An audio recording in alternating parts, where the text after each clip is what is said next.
ఇవాళ రేవంత్ రెడ్డి ఉత్తమ్ కుమార్ రెడ్డి ఇద్దరు కూడా చంద్రబాబుకు దాసోహం అయిపోయింది. రేవంత్ రెడ్డి గురుదక్షిణ చెల్లించుకుంటుండు. ఉత్తమ్ కుమార్ రెడ్డి కూడా భార్యాభర్తలు ఇద్దరు పోయి విజయవాడకు పోయి విజయవాడలో చంద్రబాబు గారిని కలిసి బజ్జీలు తినొచ్చిండు. అప్పటి నుంచి నేను కూడా అగనెస్ట్ మాట్లాడతలేడు. కృష్ణా నదీ జలాల్లో 10 ఏళ్ల రాష్ట్ర చరిత్రలో ఎప్పుడూ కూడా వాడనంత తక్కువ నీళ్లు వాడింది ఈ సంవత్సరం కాంగ్రెస్ ప్రభుత్వం. కిందికి నీళ్లు వదిలింది. మొత్తం ఆంధ్రాకు దాసోహం చేసి ఖమ్మం, నల్లగొండ, మహబూబ్ నగర్ జిల్లాల్లో పంటలు ఎండబెట్టింది కాంగ్రెస్ ప్రభుత్వం. క్రాప్ హాలిడే ప్రకటించింది కాంగ్రెస్ ప్రభుత్వం.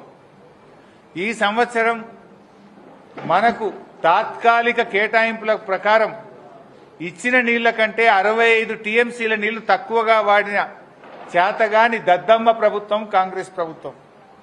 ఇలా 65 టీఎంసీలు తక్కువ వాడడం అంటే 6,50,000 ఎకరాలకు పంటకు నీళ్లు ఇవ్వకపోవడమే. ఉన్న హక్కును, ఉన్న తాత్కాలిక కేటాయింపుల్ని కూడా వాడుకోకుండా ఆంధ్రాకు నీళ్లు వదిలింది నువ్వు కాదా ఉత్తమ్ కుమార్ రెడ్డి? దీనికి ఎందుకో సమాధానం చెప్పవు. చెంపలేసుకొని ముక్కు నేలకు రాయి. 65 టీఎంసీల నీళ్లు మన హక్కును వినియోగించుకోలేని చేతగాంతనం నీది, ఫెయిల్యూర్ నీది. ఉత్తమ్ కుమార్ రెడ్డి రేవంత్ రెడ్డిని మించిపోతున్నాడు. దేంట్లో? అబద్దాలు ఆడుట్లా. అబద్దాలకు బ్రాండ్ అంబాసిడర్ రేవంత్ రెడ్డి. కానీ నిన్నయాల ఉత్తమ్ కుమార్ రెడ్డి రేవంత్ రెడ్డిని కూడా మించిపోతున్నట్టు. ఎందుకంటే అబద్దాలాడి రేవంత్ రెడ్డి సీఎం అయిండు. నేనే ఆయన కంటే తక్కువ అబద్దాలు ఆడినా అందుకే సీఎం కాలేదు అనుకుంటుండో ఏందో.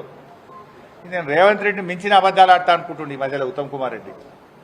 సో అబద్దాలకు బ్రాండ్ అంబాసిడర్ రేవంత్ రెడ్డి అయితే ఆ బ్రాండ్ అంబాసిడర్కు తాత ఈ ఉత్తమ్ కుమార్ రెడ్డి తయారైపోయింది. ఆ గోబల్ సెంట్ ఆయన బతుకుంటే ఉరిపెట్టుకుంటుండే ఉత్తమ్ కుమార్ రెడ్డి అబద్దాలు చూస్తే తప్ప వీడియో కూడా నన్ను మించిపోయింది అనుకుంటుండే. అట్లా తయారైపోయింది ఉత్తమ్ కుమార్ రెడ్డి. మాట్లాడితే అబద్దాలే.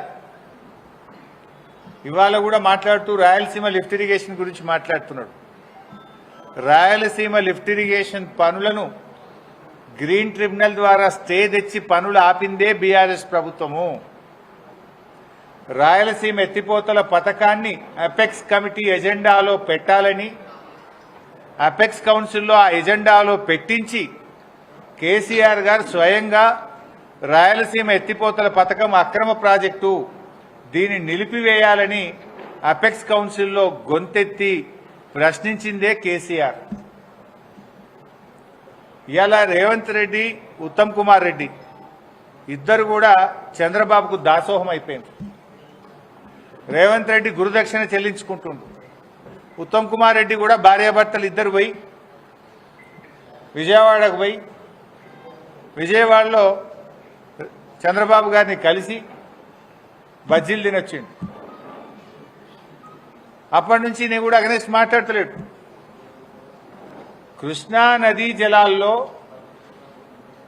10 ఏళ్ల రాష్ట్ర చరిత్రలో ఎప్పుడూ కూడా వాడనంత తక్కువ నీళ్లు వాడింది ఈ సంవత్సరం కాంగ్రెస్ ప్రభుత్వం. కిందికి నీళ్లు వదిలింది. మొత్తం ఆంధ్రాకు దాసోహం చేసి ఖమ్మం, నల్లగొండ, మహబూబ్ నగర్ జిల్లాల్లో పంటలు ఎండబెట్టింది కాంగ్రెస్ ప్రభుత్వం. క్రాప్ హాలిడే ప్రకటించింది కాంగ్రెస్ ప్రభుత్వం.